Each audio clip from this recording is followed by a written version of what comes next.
بسم اللہ الرحمن الرحیم۔ السلام علیکم میرے پیارے دوستوں، آپ نے پہلے والے قصے میں حضرت موسیٰ علیہ السلام کی پیدائش سے لے کے حضرت موسیٰ علیہ السلام کے مصر سے نکلنے تک کا واقعہ سنا ہے۔ اس کے آگے کا واقعہ اس قصے میں ہے۔ دوستو، اگر آپ میرے چینل پہ نئے ہیں تو میرے چینل کو سبسکرائب کر کے بیل کا بٹن دبا دیجئے، جس سے میری آنے والی ہر نئی ویڈیو پہلے آپ تک پہنچے۔ پیارے دوستو، حضرت موسیٰ علیہ السلام کی ہجرت اور مدین کا علاقہ۔ مدین کی آبادی مصر سے 8 منزل واقع تھی۔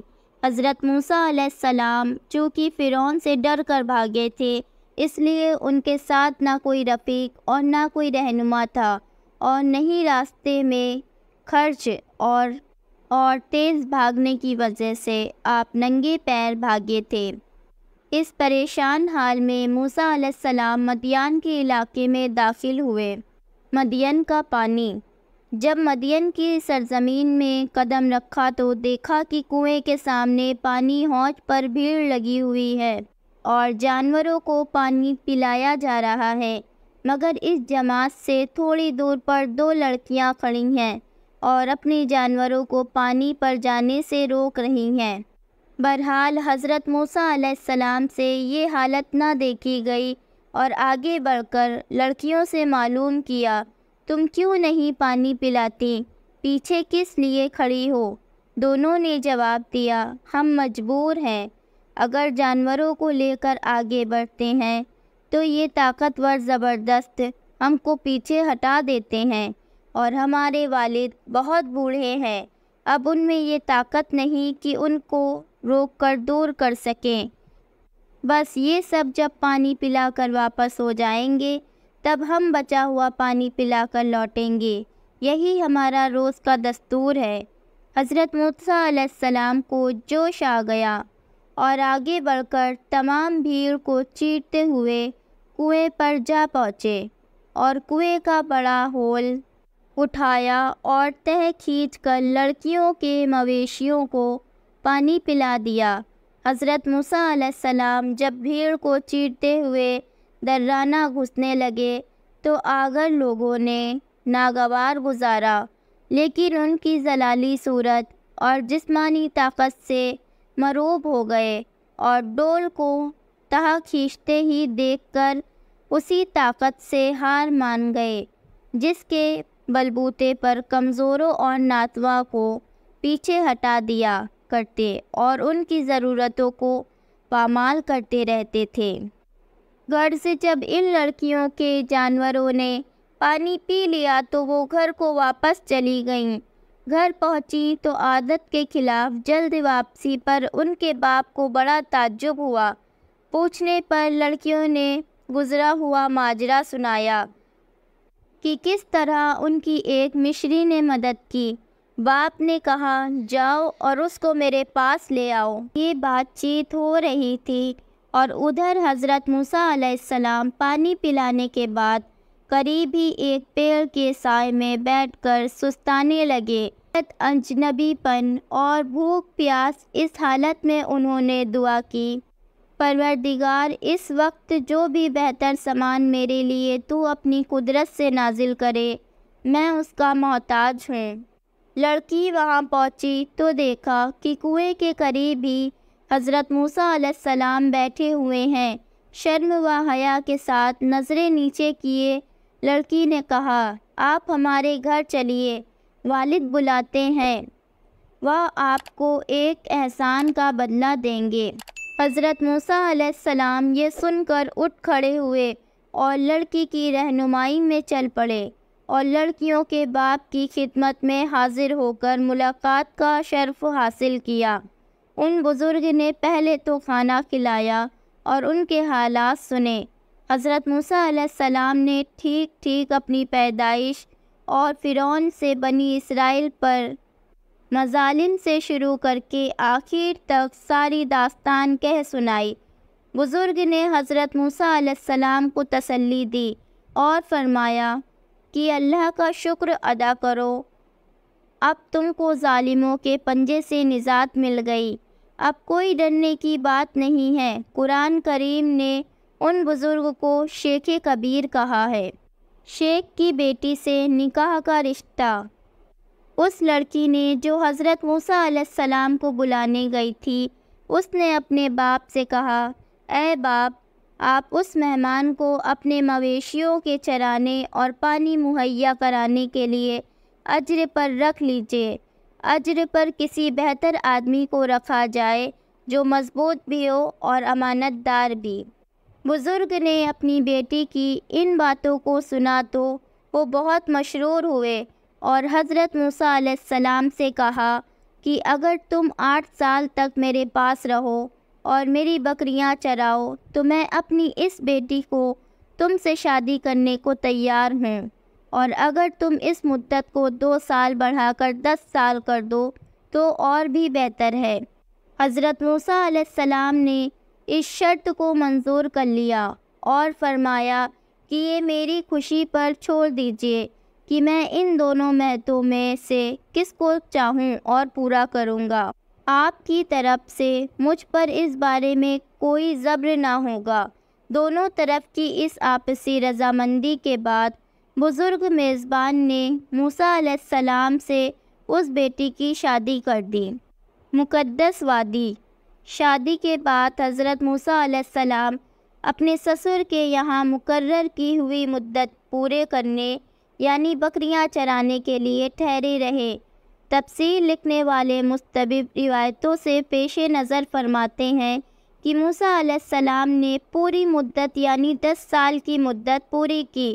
قرآن مجید نے یہ نہیں بتایا کہ مدت پوری ہونے کے کس قدر بعد تک موسیٰ علیہ السلام اپنے سسر کے پاس ٹھہرے رہے۔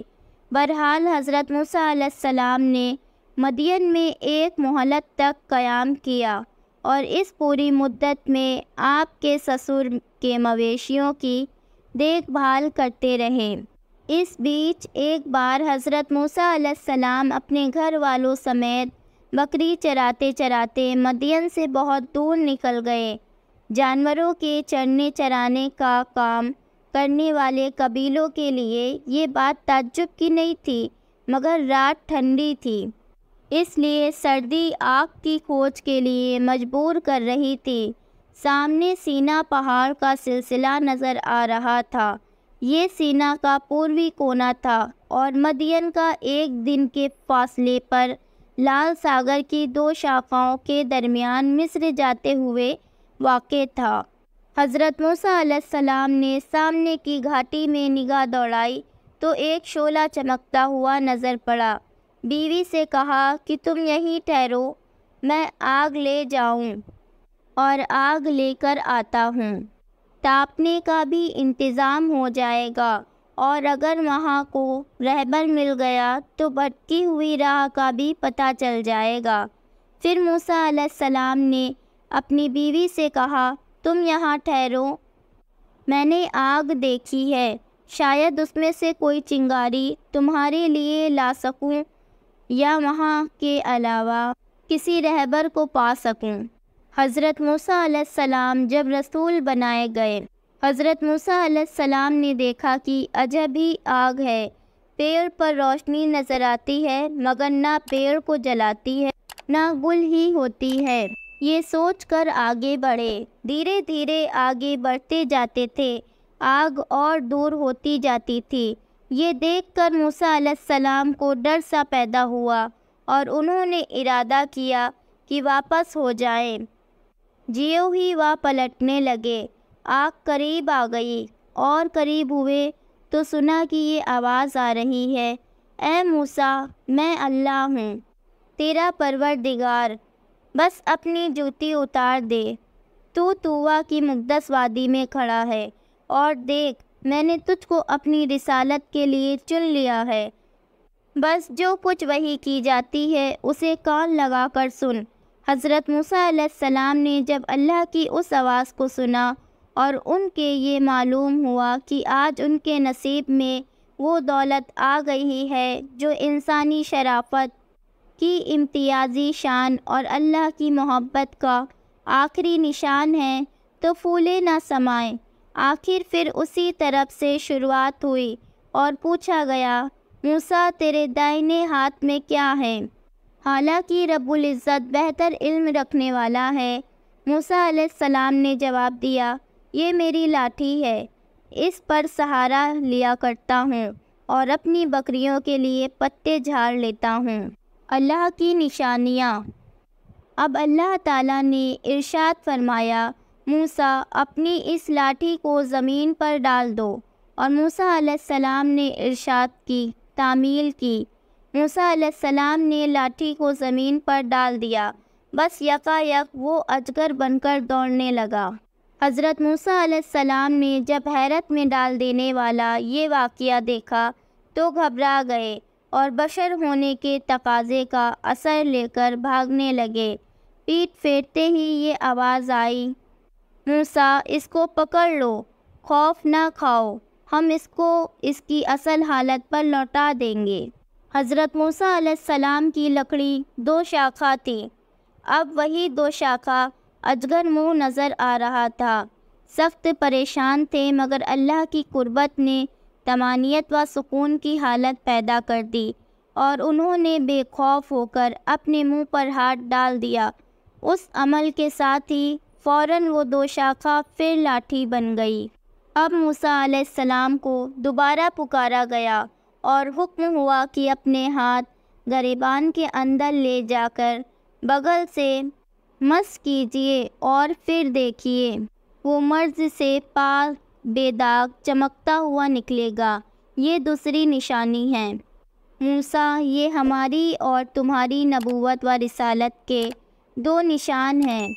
یہ سچائی کے تمہارے پیغام اور حق کی دلیلوں کی زبردست تائید کریں گے، بس جس طرح ہم نے تم کو نبوت و رسالت سے عظیم الشان نشان بھی عطا کیے تاکہ ہم تجھ کو اپنی بڑی نشانیوں کا مشاہدہ کرا دیں۔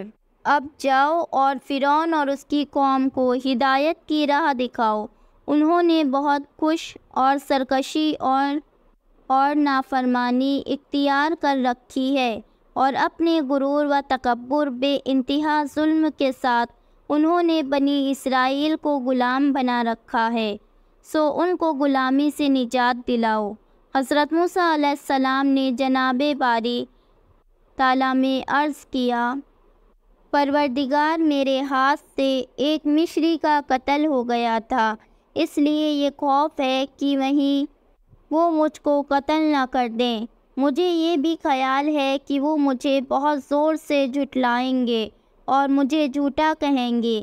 یہ اونچا منصب جب تو نے دیا ہے تو میرے سینے کو فرانی اور نور سے بھر دے، اور اس اہم خدمت کو میرے لیے آسان بنا دے، اور زبان میں پڑی ہوئی گرہ کو کھول دے تاکہ لوگوں کو میری بات سمجھنے میں آسانی ہو، چونکہ میری باتوں میں روانی نہیں ہے، اور میرے مقابلے میں میرا بھائی ہارون مجھ سے زیادہ نکری زبان میں باتیں کرتا ہے، اس لیے اس کو بھی اپنی اس نعمت سے نواز کر میرے کاموں میں شریک بنا دے۔